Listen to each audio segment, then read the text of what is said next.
गाजीपुर नाम का एक छोटा सा शहर था।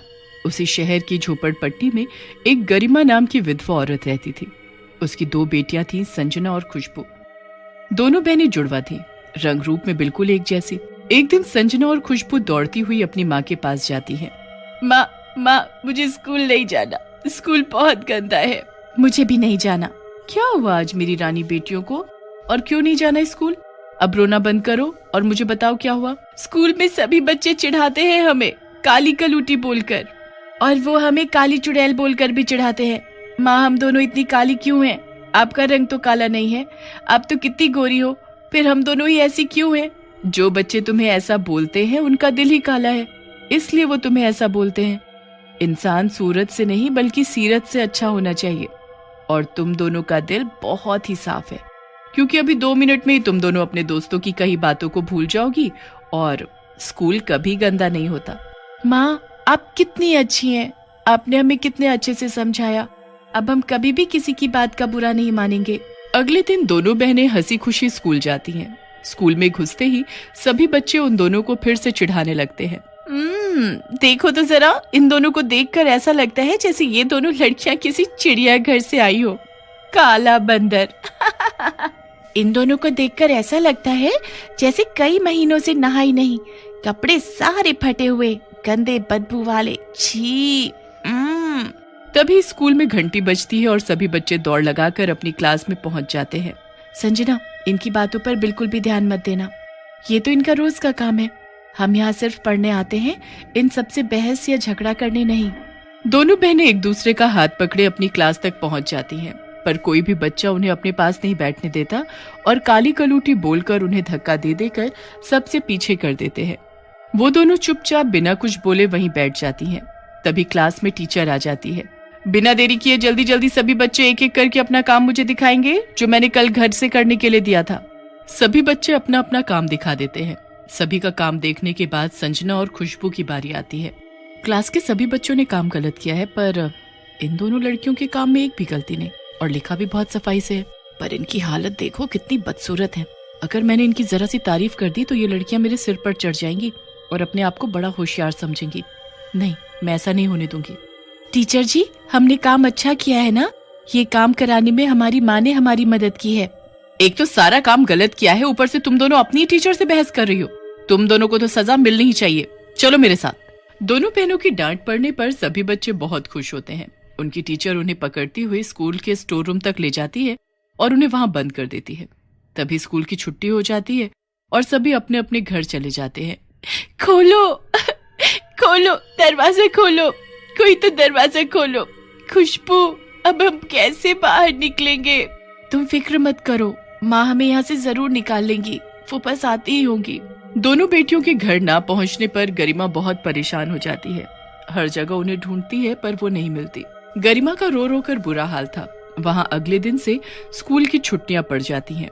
संजना और खुशबू वहीं स्टोर रूम में बंद ही रह जाती हैं। तीनों 4 दिन बाद भूख प्यास से वहीं पर दम तोड़ देती हैं। दोनों मर जाती हैं और फिर चुड़ैल बन जाती हैं, वो भी काली चुड़ैल। नहीं, मुझे नहीं मरना। खुशबू, हम नहीं मर सकते। माँ, आपकी बहुत याद आ रही है। खुशबू, मुझे माँ के पास जाना है। अब हम माँ से कभी नहीं मिल सकते क्योंकि हम मर चुके हैं, पर हम किसी को नहीं छोड़ेंगे। जिसने भी हमें सताया अब उनकी बारी है, अब हम उन्हें सताएंगे। खुशबू बहुत समझदार थी, इसलिए संजना को संभाल लेती है। वो दोनों चुड़ैल बनकर उस स्टोर रूम से बाहर आ जाती हैं और स्कूल खुलते ही अपना आतंक शुरू कर देती हैं, बच्चों को डरा डरा कर। उनकी क्लास का बच्चा मोंटू वॉशरूम जाता है तो दोनों चुड़ैल उसके आगे पीछे खड़ी हो जाती हैं और उसे डराने लगती है। मोंटू डर के मारे वॉशरूम में छिप जाता है और अंदर से अपने आप को बंद कर लेता है। दोनों चुड़ैल मोंटू को बाहर से बंद करके गायब हो जाती हैं। मोंटू डर के मारे वहीं बेहोश। जब वो होश में आता है तो अपने आसपास सभी बच्चों और टीचर्स को देखकर भूत भूत चिल्लाने लगता है। क्या हुआ था तुम्हें? वॉशरूम में बेहोश कैसे हुए? और तुम्हें बाहर से किसने बंद किया, बताओ? भूत, भूत, नहीं, चुड़ैल, नहीं, भूत। ये सब क्या लगा रखा है, भूत चुड़ैल? कोई चुड़ैल वुड़ैल नहीं होती। तुम्हें डराने के लिए शायद किसी ने तुम्हारे साथ मस्ती की होगी। अगर मुझे पता चला कि ये सब किसने किया है तो मैं उसे सजा जरूर दूंगी। तभी दूर से छिपकर दोनों चुड़ैल मोंटू को फिर से डराने लगती है। मोंटू चुड़ैल के डर से स्कूल से भाग जाता है, पर उसकी बात पर कोई विश्वास नहीं करता। अगले दिन जब टीचर बच्चों को पढ़ा रही होती है तो दोनों चुड़ैल टीचर के पीछे खड़ी हो जाती है। उन्हें देख सभी बच्चे चुड़ैल चुड़ैल काली चुड़ैल बोलकर चिल्लाने लगते हैं। ये क्या बोल रहे हो तुम? तुम्हें मैं चुड़ैल दिखाई देती हूँ? क्या तुम्हारे माँ बाप ने तुम्हें तमीज नहीं सिखाई कि टीचर से किस तरह बात की जाती है? तभी दोनों चुड़ैल टीचर का गला पकड़ लेती हैं। ये तो सच में चुड़ैल है। मर गई मैं, मुझे छोड़ो, मेरा दम घुट रहा है, बचाओ मुझे कोई। हमारा भी बहुत दम घुटा था जब आप हमें स्टोर रूम में बंद करके भूल गई। आपने हमें मार डाला। टीचर जी, अब तो आप नहीं बचने वाली। तुम सब कान खोलकर सुन लो। अगर तुम में से किसी ने भी किसी को हमारे बारे में कुछ बताया तो अगला नंबर उसका होगा, समझे? तभी वहाँ किसी के आने की आहट सुनाई देती है तो दोनों चुड़ैल तुरंत गायब हो जाती हैं। वो आहट गरिमा की थी। उनके टीचर से वो अपनी दोनों बेटियों के बारे में पूछने आई थी। क्या हुआ मैडम जी? आप और क्लास के सभी बच्चे कुछ डरे डरे से दिख रहे हैं। क्या बात है? वो कुछ नहीं, बस ऐसे ही। अच्छा बताओ, तुम कौन हो? स्कूल में क्या कर रही हो? मैडम जी, आपकी क्लास में मेरी 2 बेटियां पढ़ती थी। 2 दिन से वो गायब है। स्कूल के बाद से घर नहीं लौटी। उनका नाम है खुशी और संजना। गरिमा की दोनों बेटियों के नाम सुनते ही पूनम चौंक जाती है। वहां दूर खड़ी चुपके से दोनों चुड़ैलें अपनी माँ को प्यार भरी निगाहों से देख रही थी। इसकी दोनों बेटियां मेरी वजह से मरी हैं। अगर इसे पता चल गया कि मेरी वजह से वो दोनों मरी तो ये मुझे जेल भेज देगी। नहीं, अब मुझे कुछ नहीं पता और तुम जाओ यहाँ से अभी। तभी वहाँ पर स्कूल की प्रिंसिपल आ जाती है। कल से स्कूल में बहुत बदबू आ रही है, ऊपर से साफ सफाई करने वाली भी नहीं आ रही। अब स्कूल की साफ सफाई का जिम्मा कौन उठाएगा? मैडम जी, अब मैं काम करूंगी, आप ये जिम्मा मुझे दे दीजिए, मैं पूरे स्कूल की साफ सफाई कर दूंगी। फिर क्या था, प्रिंसिपल तुरंत उसे स्कूल की साफ सफाई का काम सौंप देती है। पर पूनम का डर के मारे बुरा हाल था। अगले दिन से पूनम ने स्कूल आना छोड़ दिया। कितना मजा आता है सबको दुखी करने में। देखना, एक दिन हमारे डर से सभी बच्चे स्कूल आना छोड़ देंगे। उसके बाद ये पूरा का पूरा स्कूल हमारा होगा। पर उससे पहले हमें अपनी टीचर को सबक सिखाना है। उन्होंने हमें स्टोर रूम में बंद किया था ना, हमें मारा था। पर वो टीचर तो डर के मारे अपने घर में छिपी बैठी है, स्कूल ही नहीं आ रही। उनका स्कूल में होना बहुत जरूरी है, तभी हम उनसे अपना बदला ले सकते हैं। जब दोनों चुड़ैलें आपस में बात कर रही होती है, उसी कमरे के बाहर गरिमा झाड़ू लगा रही थी। वो दोनों की बातें सुन लेती है और सीधा कमरे में घुस जाती है। पर उसे वहाँ कोई दिखाई नहीं देता।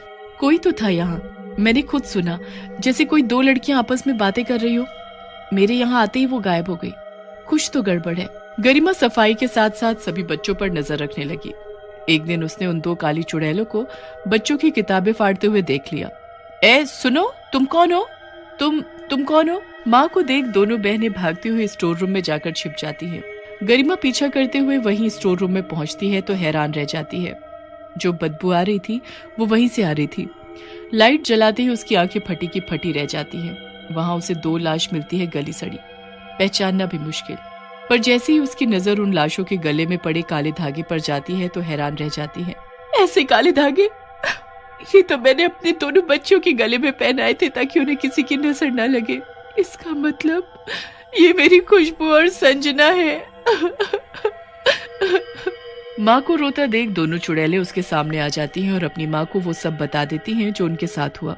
अब उनकी माँ भी उनके साथ थी, उन्हें इंसाफ दिलाने के लिए। गरिमा पुलिस को खबर कर देती है और पूनम को पकड़वा देती है। उसके बाद पूनम भी अपना सच कबूल कर लेती है और लापरवाही के आरोप में स्कूल को भी हमेशा हमेशा के लिए बंद कर दिया जाता है।